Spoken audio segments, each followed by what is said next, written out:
জুয়ার নেশায় রঘুনাথগঞ্জের মলে চুরি, তারই তদন্তে নেমে পুলিশের হাতে গ্রেপ্তার মলেরই ৪ কর্মী।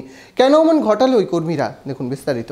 মনোবীক্ষণ পলিক্লিনিক, চিকিৎসার জগতে এক দশক। এখন এখানে সব বিষয়ে ডাক্তারবাবু এক ছাদের তলায়। ফোন করুন 7477799515 এই নম্বরে।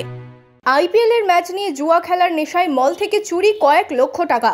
পুলিশের জালে মলেরই ৪ কর্মী। পুলিশ সূত্রে জানা গিয়েছে, গত 25শে মার্চ রাতে রঘুনাথগঞ্জ থানা এলাকায় একটি শপিং মলে চুরির ঘটনা ঘটে।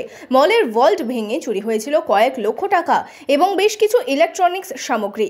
এই ঘটনায় রঘুনাথগঞ্জ থানায় লিখিত অভিযোগ দায়ের করে মল কর্তৃপক্ষ।